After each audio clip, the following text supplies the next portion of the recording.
This is from the ESPN. Hello, beautiful people. Good morning and welcome to ESPN College Game Day live from the University of Oklahoma campus from yesterday morning.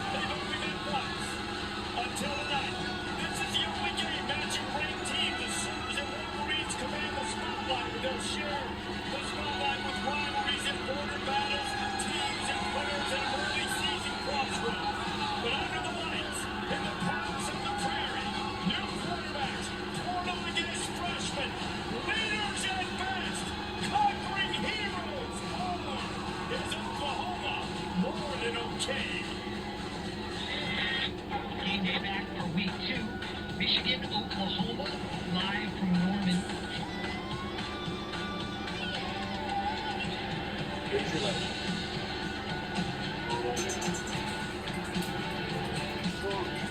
T-R-U-N-K. The drunk in the front of the back.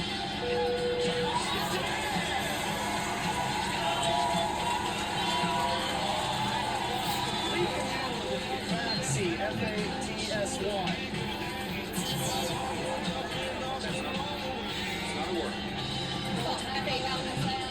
It's a small. Ooh.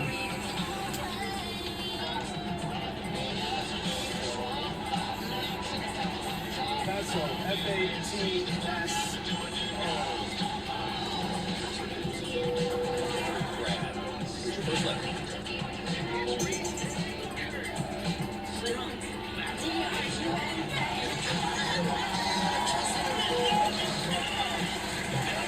I'm sure the Harvard PR people love that.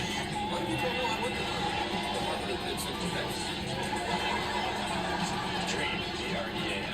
This is Dream. Dream to be able to dream? No, pick up the dream.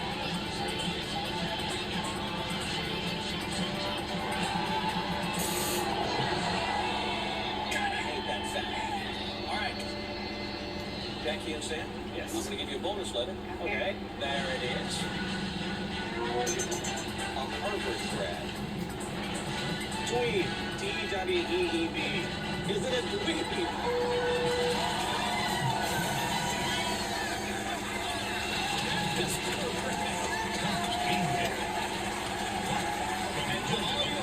This is by Home Depot. It was him. Yeah, there's no we make fun of these people, but they're the ones making billions of dollars. The ditch fell in love with him. This is the HBO version. I can't believe the ditch fell in love with him. Here's your first letter. Tiger. Live from the Norman, Oklahoma on the campus of the University of Oklahoma. The ditch fell in love with a tramp. Michigan and Oklahoma for just the second time. Glad to have you with us. It's great college football Saturday. Reese Davis, Kirk Herbstreit, Desmond Howard, Nick Saban, and Pat McAfee. And man, oh man, you feel like these two teams have played a lot more through the years with all these. Yeah, obviously one meeting between the two, and it's beautiful that it's happening for the second time ever in the midst of the biggest college football season of all time. Last weekend for college football, more viewers on every game, more viewers on every show. The sport is harder than it's ever been, and now we get a chance to show off beautiful.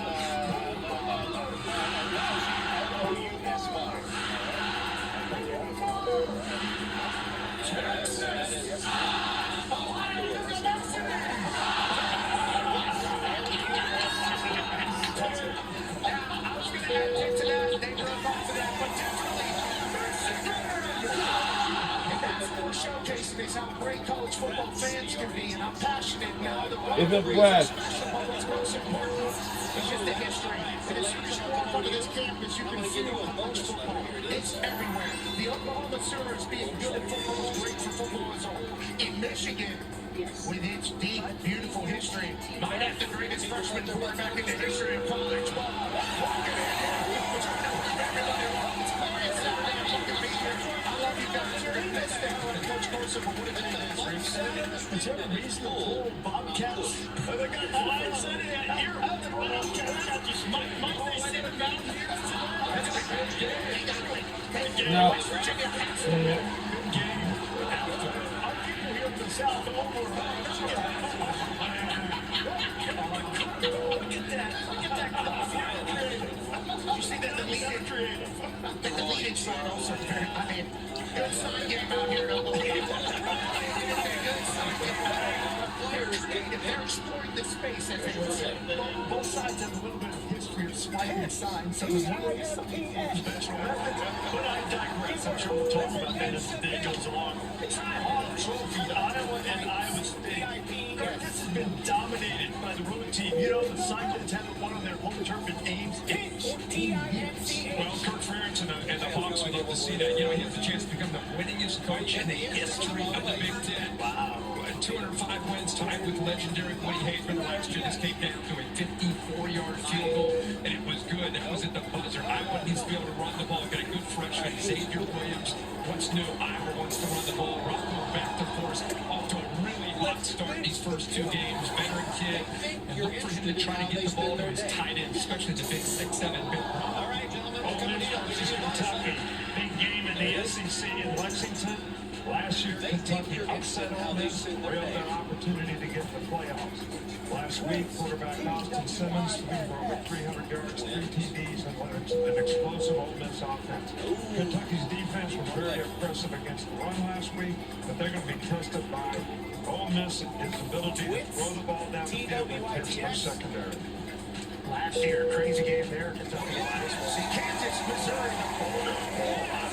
two of those starts from Lance Longhorn has completely turned this program around. They just won more total wins before he got there in the last 20 seasons. Now the last 2 seasons, they have 20. This guy, Jalen Daniels, has been there for 6 years. They're all over the coach drinking this Missouri team. Obviously going to be great. Have been great for some time. Double-digit win seasons in back-to-back years. QB Bo Pribula out of Penn State looked great early for them. Illinois and Duke, sneaky good game. Luke Ottmeyer, the quarterback, is very decisive, guys. He gets the ball out quickly. Threw 22 touchdowns a year ago, only 6 INTs, and 4 rushing touchdowns, too. Scott Xavier, the safety, very versatile, led the team in interceptions a year ago, 4. But they're going against this Duke defense, man. And their front 7 is nasty. Led by Trey Freeman, the linebacker, and Vincent Anthony Jr., the defensive end. They're going to put some heat on Illinois' offense. Michigan and Oklahoma totally undefeated. Yours going to the 75 season. Wolverines sent a freshman quarterback out there, Ricky the Peach Switch. Oh! 2 picks. Michigan threw 3 picks on the day and only completed 2 passes. Here's another freshman quarterback, Bryce Underwood, that throws it like John Elway. I think he'll complete more than 2 passes tonight. But John Mateer had the best quarterback debut in Oklahoma's storied quarterback history, 392 yards. Wow. None of the great OU Sooners quarterbacks have ever done that in the past. You've also got the storyline of Jerome Moore, the Michigan head coach, the former Oklahoma offensive lineman, bringing his team back in here.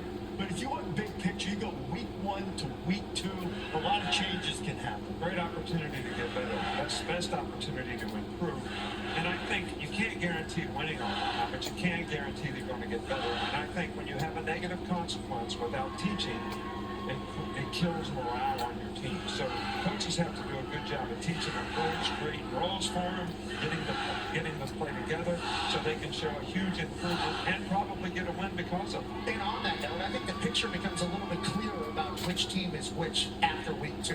After week 1, I don't think anybody really has a clue what their team is, who their team could be. You have hopes with the 5 stars and the recruits or how everybody's looked at training camp, but with no preseason, that first week is really your first time seeing who your actual team is. Now, there's teams that can prove they are the real deal this week, or teams that can showcase that maybe they won't ask this season. If they lost in week 1 against a big opponent, then week 2 they kind of have a mediocre opponent, and they don't do well. I think fan bases can lose morale quick after week 2, but also gain it, Des. I think that's a big storyline after this particular Saturday. Passes down to number 4. I agree with you 100% because coaches that come out of camp, they're thinking, okay, I hope my team is like this. I believe my team is like that. But then, once they start playing these games, they know what they have as a team. I can't say that for Oklahoma or Michigan because they didn't have the type of competition in week 1 that they would measure their guys by. But now, when when the schedule comes out, you know. You And say, because my okay, Daniels we was got Oklahoma. So causing they're like, okay, some we got Michigan. fear in the This is the game that Brent Venables and Sharon Moore will look at their team Twins. after the game is over, look at the film and say, okay,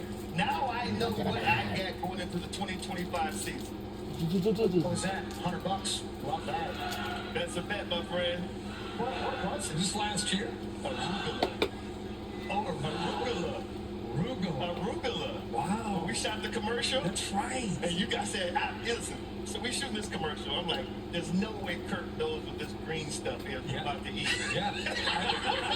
That's a good assumption. Exactly. Oh, that's the bet. You know, I appreciate it's that. arugula. I appreciate that. All right, I want to ask Coach Saban the psychological aspect of being a head coach. Before week one, Arch Manning's going to win the Heisman, best quarterback in the history of football. After week one, he's the worst quarterback I've ever seen. How, not just that, there's so many examples of it's up, it's down, it's up. How the coaches, including yourself or guys that you know of, do they deal with that aspect of the game? I know it's XOs and getting guys in the right spot, but do you have to in 2025 with social media and the up and down and how they react? Do you pull guys in and talk to them about that? Absolutely. You know, I think psychological Yeah, I think disposition Kelvin is between a how hungry great are you conditions now, you know. versus how When much anything is anxiety down are in you my creating career, for yourself, he that might all not affects your be performance. So okay. not to acknowledge that and I to mean, ignore that's that, I think it's now a that's huge my mistake. So you would pull a guy in? Absolutely, all the time. Tails getting Talk to into them, social talk to them, conditions try to because get them in the right frame of mind. Did you pull Caleb DeMore into your office down there and say, these people are getting restless? They're catching signs out there about it. Coach DeMore, I love you. You've won every weapon. Boy, he needs a No, you hot were- seat down here. We're going to talk about that. I He thought wants to do well, and he's going to do everything he can. Yeah, I think we were a couple to years support ago. him to do that. Definitely I've got a not that sneaking part. suspicion that's going to come up a little bit later in college game day. We're also keeping an eye on things that might be changing week 1 to week 2 lineups and so forth. Pete Thamel is here with everything we need to watch this morning. Pete, what do you got? Well, Reese, let's start where we left off last week and with North Carolina. Gio Lopez is expected to start again. He obviously left that TCU game with a back injury. It'll be interesting to see with injury and performance if we do end up seeing Max Johnson.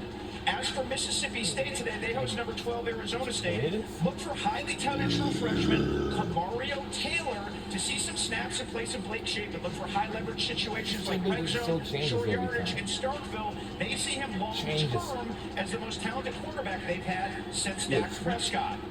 Here in Oklahoma, not a we're very, making a scrap today. very, And I we're would going to see say, some wholesale decision. changes on the offensive line. The Sooners averaged just over 3 yards a carry in the opener. There'll be 2 new starters at tackle this week, including the debut of touted true freshman Michael Fasusi. He's a former top 10 overall recruit. He's one of the bedrocks of the future of the program. Look for big number 56 to make his debut tonight. As for the tailback situation here at Oklahoma, Jaden Ott, the transfer from Cal, was limited last week with a shoulder injury. And Reese, as you know, I'm delighted to be able to report this injury update in the form of a song. With apologies to our friends at the Calgorithm, O-T-T-T-O-G-O, Jaden Ott is set to go. Back to you, Reese. Now, on your game, snapping, clapping, hit the call to the house, and time to go. I'll tell you, Reese's Pete spinning bars from Saturday. How'd you have that? Also, Pete said, it is a pretty good crowd for Saturday. Right there. It's wonderful what Pete's doing. Hey, look what we've got on Saturday's slate. Now, look here, South Dakota State, Montana State, the FCS, Towson, and Morgan State. I want to play a little game with you guys. Okay. Everybody in the top 10 that's playing at home. If they're playing an FBS opponent, they're favored by a combined 147 points. I'm going to give you 40 for the other teams that are 40 each that are playing FCS opponents. So would you take the 9 underdogs and 334.5 points? Or would you take the favorites? That's Steve? Yeah. Steve, well, that's for you. Underdog. Steve's taking the underdog.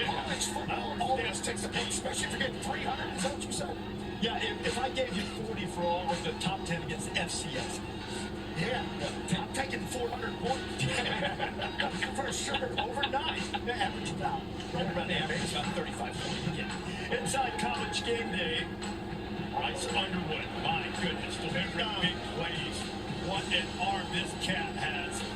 How far can the young star take the Wolverines this season? They have revitalized their passing offense already. Bill Belichick, the debut, not exactly what he had in mind. One of the most hyped games of the season lasted, I don't know, 7 to 10 plays or so.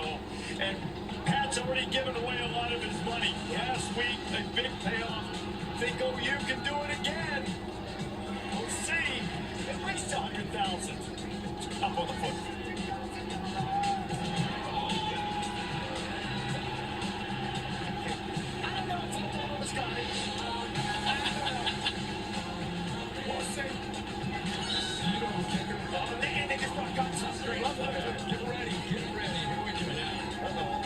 Hey, veteran move here. If you want to go, you got to move. You got